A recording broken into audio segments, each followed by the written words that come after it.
My dad's truck was haunted by a hitchhiker ghost, and my Wiccan sister got it to leave. Posted by Ominous Cloud 218. My sister had been able to see and communicate with the dead ever since she can remember. She practices Wicca, is a gifted tarot card reader, and started helping people rid their homes of spirits after she decided to start using her abilities to help others, including a gas station that I used to work at.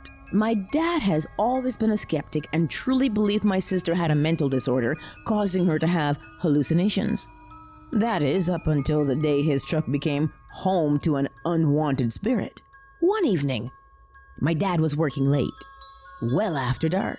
When he finally got home, he came into the house with a disturbed look on his face. He was quiet and went into the other room to talk to my mom. I could overhear him telling her that on his way home, he got a creepy feeling that someone was sitting right next to him in his truck.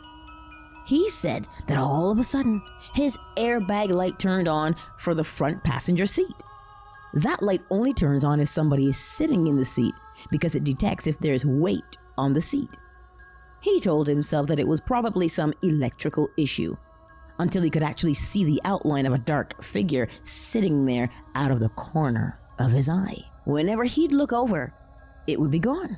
He sped home as fast as he could so he could get out of the truck. He didn't know what to think about it, other than it scared the crap out of him. My mom witnessed my sister rid a ghost out of the gas station I worked out of, so she suggested that my sister take a look at what's in his truck. At this point, I was in the other room with them, asking him more questions about his experience. I'm not gifted like my sister is, but I am sensitive to spirits and have always took interest in the paranormal. I even have conducted my own investigations with some friends in the past. My sister came into the room, and we got her to speed with what's going on. She said that she would go check out his truck and asked him to come with her.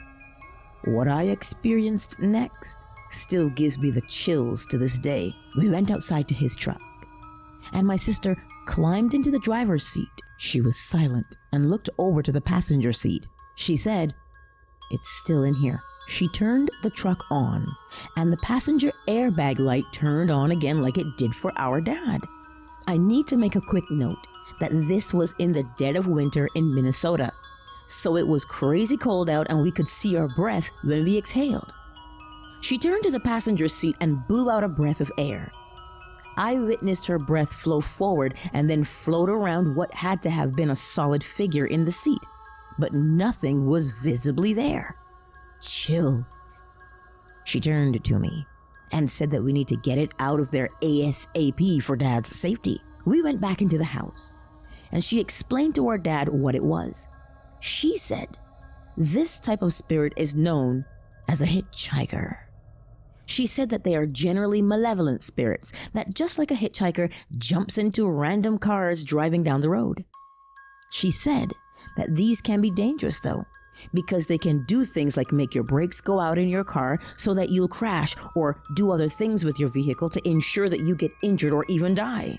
After hearing this, as skeptical as my dad normally is, he gave her permission to do what she needed to do to get it out of his truck. She turned to me and told me that she needs me, because she needs an assistant for what she's about to do.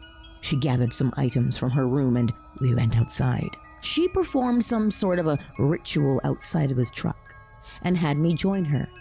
I cannot remember all of the details of this ritual because it was completely new to me, and this was years ago. I believe it involved a feather, a knife that she harnesses her energy through, a jar with some sort of charred leather bag with unknown items in it and symbols painted on it, and various other tools. After performing the ritual, she smudged the inside of his truck with sage.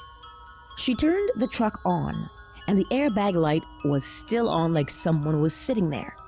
Then she whipped open all of the car doors and shouted at it to leave, because it was not wanted and was never invited. She told me that it didn't want to leave, and that it was being stubborn.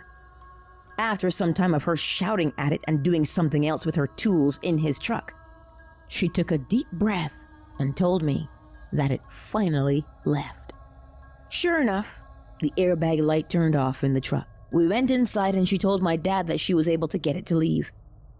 Ever since this happened, his airbag light never turned on by itself again, and he never saw or felt some unknown being sitting in his truck again. To this day, my dad doesn't like to talk about it, but all I know is that he is now a believer and no longer thinks my sister has a mental disorder. I saw my dad, posted by Hidden Crack Village. So my dad died earlier this year, unfortunately, and the way he died was terrible, in which my whole family has to go to therapy. Yet I still miss him and love him always. To get into the experience, I've moved around a lot this year due to personal problems since my dad's passing. I also got 2 puppies this year from the same litter. Lost my dad and dog on the same day, kinda like a replacement for the 2 loved ones I've lost this year. One of the dogs was quiet and usually chill, except he has moments where he starts staring at a wall or something in the room randomly when he wouldn't normally do this. I know dogs have a sixth sense about paranormal stuff as well as cats and other animals. This behavior would happen about each month around 2 to 3 times since I got him in May. Then I moved again to my godfather's house, in which he is my dad's older brother. There still is some tense feeling here and there because it's still a very sensitive topic for my godparents and my dad's side of the family to talk about my dad or even see videos of him. They were all close. Around the same time I started my new job, where it would require me waking up at 2, 3, or 4 a.m. in the morning to leave for work. In front of my room, there's like a tiny light that's usually on, sometimes when people forget to turn it off. There's nothing in the way of that light that could ever cause a shadow. One day, I was leaving for work about a week ago. I go get my shoes, and I'm about to leave the front door when I look up, and in front of the light is a big shadow of a person. I immediately recognized who it was. It was my dad. The only reason I know it is him is because of his shoulders and height. I looked and saw his big shoulders and head. I blinked, then it went away. I closed the door to the house and went in my car. Until about 10 minutes later, it hit me again that I just saw my dad. I think I cried about it after work, but I couldn't tell anyone in fear of them thinking I'm crazy. Hopefully I can get answers from this Reddit page. Why I'll never touch a Ouija board again, posted by Hysteric Doll. When I was younger, I used to be obsessed with ghosts and all sorts of haunting shows. Now, I'd never particularly had a reason to believe my house was haunted. But one day, my brother came home claiming to have found $10 out of nowhere. I'll never know for sure if he was just messing with me, but after curiosity got the best of me, I asked him where he really got the $10 from. Stupid me assumed maybe a friend? Perhaps he stole it from my parents' wallet? My parents never claimed to have been missing any money, however. Something that they would definitely have voiced distraught about if they'd noticed we'd taken their cash. The story he gave me was that a young girl, about the age of 7, had followed him onto the school bus that afternoon. He'd never met this girl and had never seen her around at school, but she decided to sit in the seat in front of him. After riding the bus for a little while, she started to talk to him. Nobody else could see her, according to him, and other kids were giving him looks. Eventually, she handed him $10 with a note, and then subsequently got off the bus at the next stop. I immediately assumed he was lying, and laughed, of course. I asked him to show me the note, which he promptly pulled out from his room and passed me a tiny piece of paper. A shiver ran down my spine as the note wasn't in his handwriting, but in the handwriting of what I could only assume to be a young child that read, "I'll help you, but only this time," which I believe was in response to the fact that my brother was begging my parents for a Zelda charm bracelet for months, which they refused to buy him. Given that he had $10 now, he could just buy it himself though. Of course, me being me, was extremely intrigued by this, even if it seemed absurd. I suggested we make a makeshift Ouija board and see if we can contact anyone.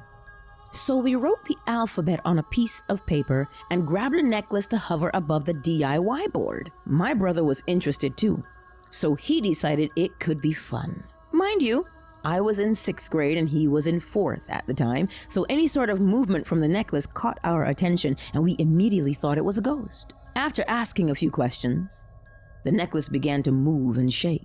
Either my brother was really good at tricking me by slowly sliding the necklace across the board, or it really was something paranormal. We were able to get a name, Kate. After asking dumb things like, "Did you watch me complete the Shadow Temple in Ocarina of Time?" and getting a yes, me and my brother decided to stop for the night after being creeped out. We'd never said goodbye before ending, though. Eventually, playing with the board would be a daily occurrence. We thought we'd made a friend and truly believed that someone was talking to us. Me and my brother decided to take things a step further and try to record something. So, we got both our tablets, placed them in front of our TV, and hit record. The first thing I asked was, "If someone's here, move something in the room." Nothing. Okay, well, maybe the ghost is shy? We decided to ask the same question, but this time we said we'll leave the room to give it time. We went downstairs for 5 minutes, and when we get back upstairs, our tablets had both fallen to the floor and stopped recording. Maybe a coincidence? I mean, things fall, especially when you're not careful at placing them. So, we brushed it off. In December of 6th grade, though, things got weird. I'd started hearing voices in my head claiming that they were the ghost I was talking to while playing with the Ouija board. I'd gotten so scared one night, I'd grabbed the Bible one of my religious friends had gifted me. I'm not religious, and would sleep with it. Eventually, I told my mom that there was a ghost telling me scary things. I won't get into detail, as some of it was a little graphic. She and my dad argued for a while about whether or not I was schizophrenic and if I should see a therapist. So, out of fear, I never told them I was hearing voices again. But I'd space out often talking and having conversations with this thing I believed to be a ghost. Eventually, I forgot about the ghost, and we no longer talked. I will never know what the voice was, if I was genuinely insane, if they were just intrusive thoughts. I was just glad for it to have stopped. Nothing necessarily paranormal has happened to me since, besides my TV turning on randomly in the middle of the night, or the feeling of someone pushing my legs with some sort of unknown force every once in a while. I sum it up to be just my imagination playing tricks on me now. But I do still have this looming feeling that ever since I've played with that Ouija board, I have some sort of spirit attached to me, following me. Not a bad one, but just a looming presence.